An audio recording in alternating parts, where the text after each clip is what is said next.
that go across the road, and it was pretty icy. And today, it's kind of tropical out there. So I'm gonna give you an update on Taraxa and a little bit on Sure cereal. So these are two seed treatments that Stamp Seeds use in covering some of their cereals. And one of the things that, I'm gonna get a little nerdy, but let's take a chance of imagining that we got rain for 24, and Stamp Seeds decided that we're gonna have this in an all-exclusive in Mexico. So, in Mexico, you probably would have to, experience some of the culture. And one of the culture things you probably would have to have is a little shot of tequila. And if you have too many shots of tequila, you might see one of those at the bottom of the bottle. And when you see one of those at the bottom of the bottle, you know you've had too much. So the next morning, for tax purposes, you'd have to come to an event, the meeting like today. And you might be a little hungover, and you're gonna have some clown like me standing up here talking about wireworms. So the stuff and the information I'm gonna give you about wireworms today, kind of related to tequila. You wanna get rid of the worms? Well, if you have wireworms, you wanna get rid of these wireworms. And we're gonna focus on the four to the west, to the left, my left, your left, my right.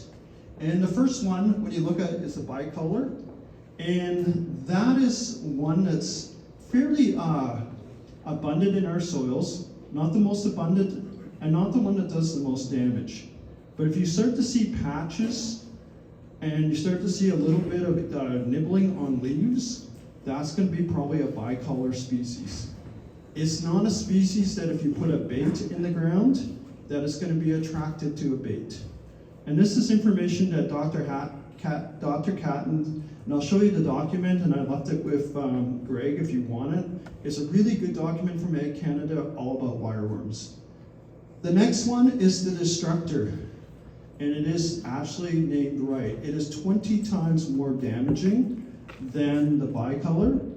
And it is the one that if you have holes in your seeds, or if anybody's a potato grower, you see the little wireworms in your potato tubers at the end of the year, that's gonna come from the destructor.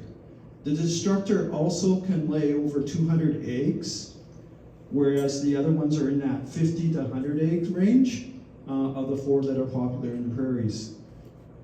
The Californicus is mostly on irrigation, and that's one that really feeds on the leaves as well. The destructor will shred the leaves, the Californicus and the bicolor will actually kind of nibble on the leaves. And then the Melius, that is the one that can do the most damage, especially in the first year in the neonate structure. And that one will burrow into the seed, that one will burrow into the bores, that one will also cut off the leaves. So sometimes when you're walking up and down the rows and you're diagnosing, you're looking at the damage, you see the leaves totally cut off. If it's a wireworm, it'll be the Melius, or what we call a flat wireworm. So they all do different damage, and they all have different characteristics. So when we're thinking about baiting them, and we're thinking about trying to do some, just some pre-scouting, they're all gonna have different effects on our fields. We can also find them in all our fields as well. And I'll show you some pictures of a field southeast of Tabor where I had 3 of the 4. I didn't have the Californicus, but I had 3 of the 4 species in this field. And I'll show you the differences in damage. So if you think about the life cycle, the residence, 3 to 5 years, right? That's on average.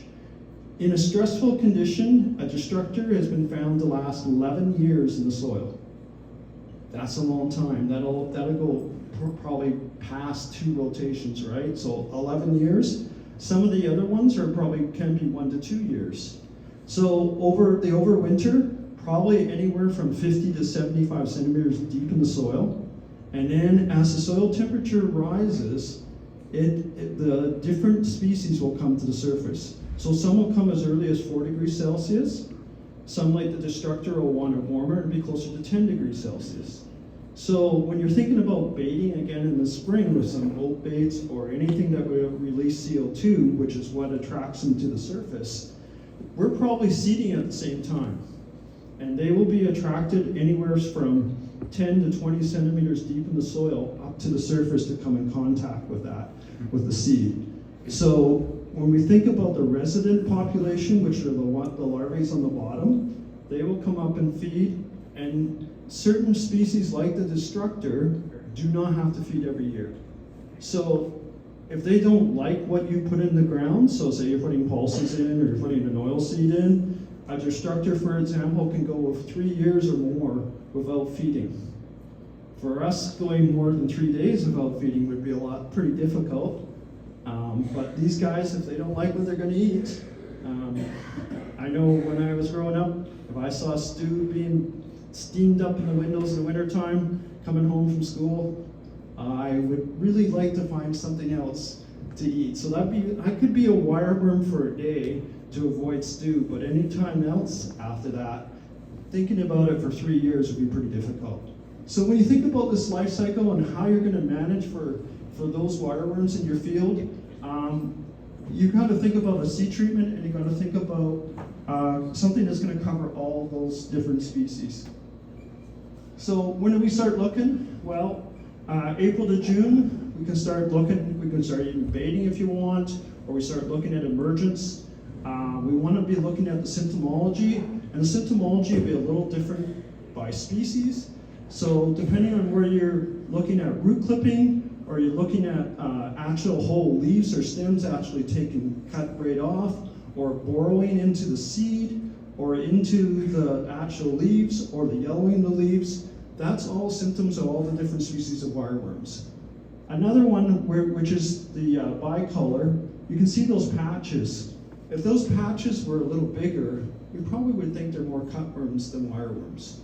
But as you get closer into this picture, and that's the field in Tabor that I had a couple years ago, where I had all 3 species, and these are all the same pictures from that. You can see the rows where they're really thinned out, and then as you keep going on further on, they actually haven't got down there to eat them. So here's a picture from that field. You can see that the ones burrowing in, so there's a destructor in the middle. On the left, we can look at there'd be the Melius, and then you can see the holes in the seeds on the right-hand side, and that would be burrowing in from the various wireworms. So pretty destructive damage in that field. The difference between the Taraxa and the competitor was close to 4 bushels, and the plant stand counts were fairly large.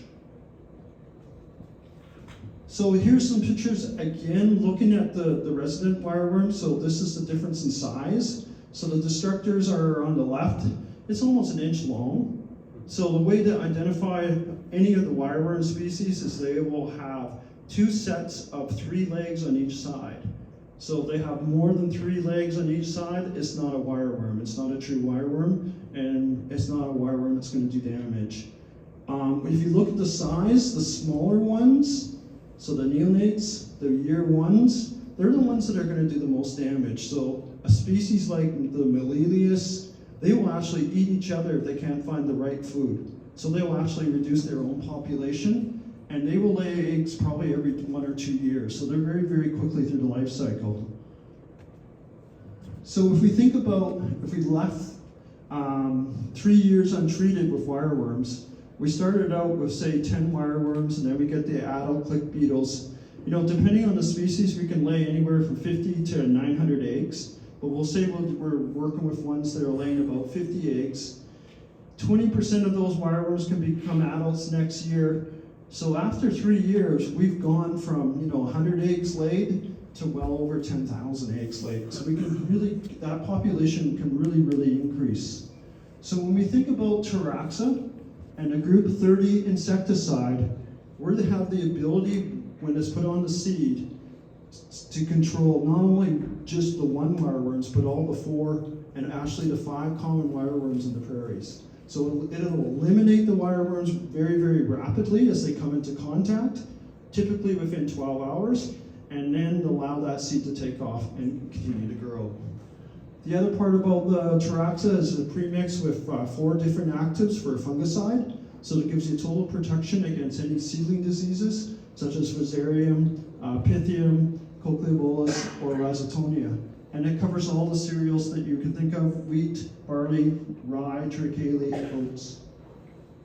So the group 30, different.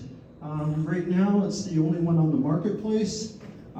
What it does is it binds specifically to the nervous system and causes, really what it causes with that wireworm is a paralysis, and then they go away and they actually die. They do not go away and come back and feed. The actual resident population goes away and actually dies. So the difference between the 30 and the group 4 and the group 28, which is the other products on the marketplace, is that it gets a true control of the wireworms. The resident population and the neonates, which are the very active ones that with the first years, they will actually eliminate, whereas compared to the neonics or the diamides, they're looking at actually preventing those wireworms from actually doing any damage. Typically, the wireworms can come back and feed on a growing cereal plant. So we looked at a neonic, a Taraxa, and untreated. We put 5 seeds and 5 wireworms in a container, and we filmed them. And what we saw is on the top left-hand bars chart there, on pictures, we've got untreated. So we've got 5 seeds, we've got Taraxa in the middle, and then we got the neonic on the right-hand side. And then what we looked at in 2 days later, pretty much the feeding on the seeds, where the 5 seeds were pretty much destroyed from germinating, and the untreated. The wireworms that have come in contact with the Taraxa in the middle have become incapacitated and now are not a threat to that seed. And then the market standards have gone away, but in about a week later, they started to come back. And when you look at about 2 weeks after that was filmed, you can see that the Taraxa is growing quite nicely, and now the wireworms in the market standard are starting to come back and feed again on those plants.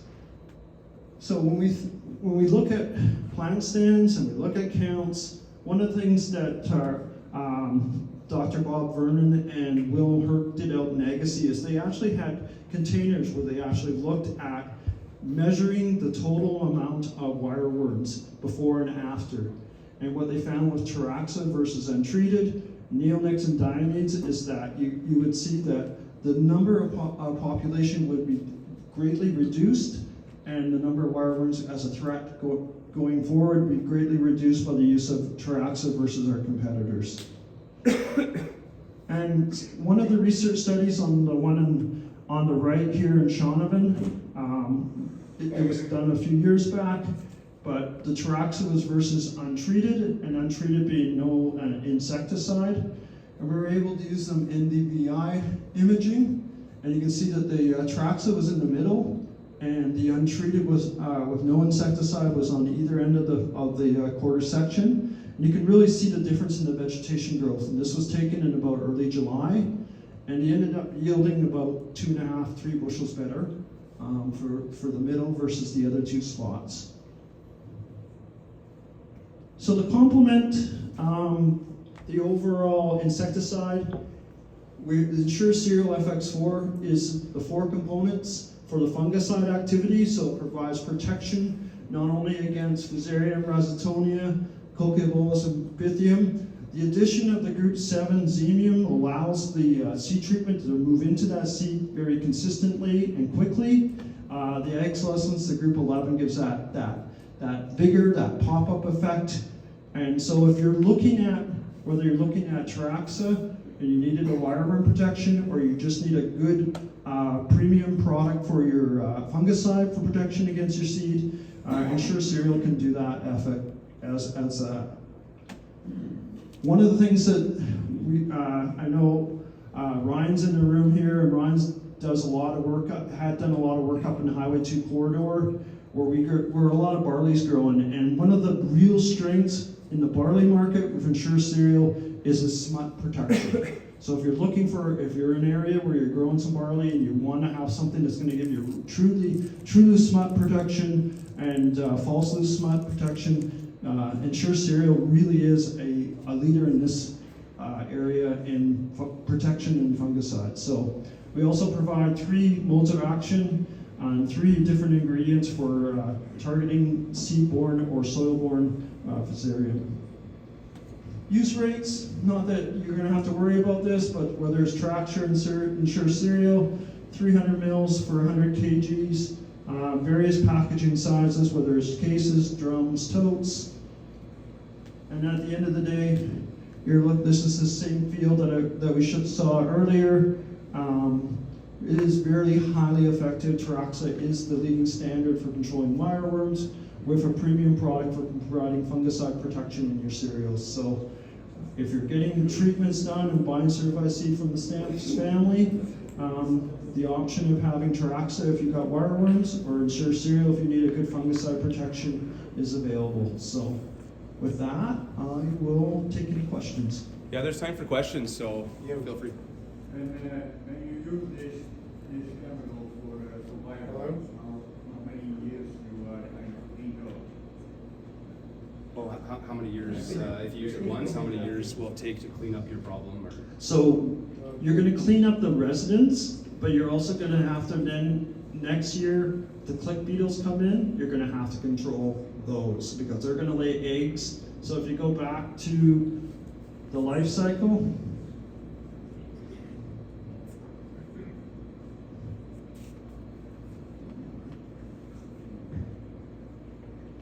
if you look at the life cycle, the residents we're going to probably pick up anywhere from 70 to 90%, but the click beetles are going to continuously come into the fields and lay eggs, so you're going to always have a kind of a replenish.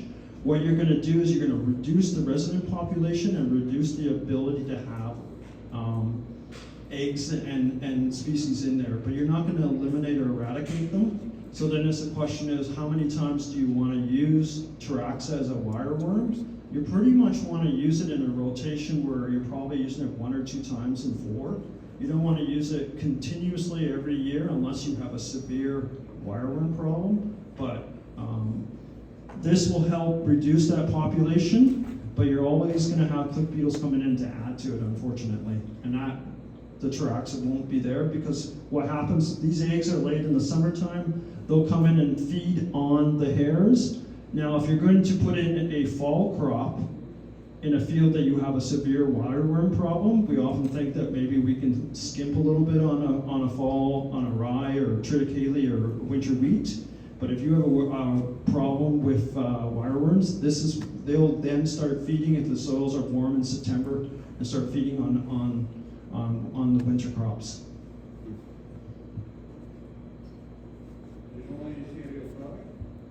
Only a cereal product? Only for cereals. The active, it can be used in potatoes or corn, so. Any other questions for Bruce? Bruce, when you said leaf clipping, that's just coming out of the seed, it's clipping off the leaf, is that where it is?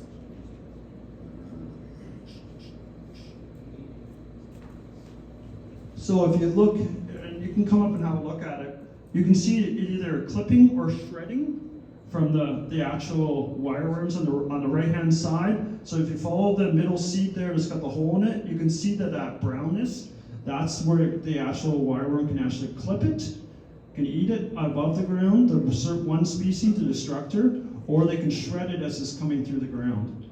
So then what you often see when you start walking down the roads is you start seeing those yellow leaves and you're going, what's going on with my plant?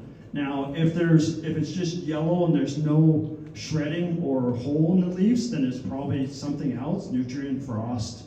But if there's actual nicks in it or shredding, that's an insect. Any last questions for Bruce before we move along? Okay. Thanks very much, and thanks to the Stamps family for having us out. Thank you, Bruce. Thanks. I always pick up something when you present on wireworms and pests. Much appreciated. BASF has been our events and promotions partner for the last couple of years here, and we definitely do use a fair number of their products on your seed. Well, there's a couple of cars in front of the car wash there, or Yeah. Volkswagen and a BMW? So there's a Volkswagen and a BMW that's kind of parked in front of the car wash. If you do want to move them down, he kind of gets a little grumpy when people are parked in front of the car wash there. So please move those couple cars. What else was I going to mention here? I think what we've got up next is, I was going to mention, feel free to keep coming around to these front tables. There's a few chairs at these front few tables, so keep coming around.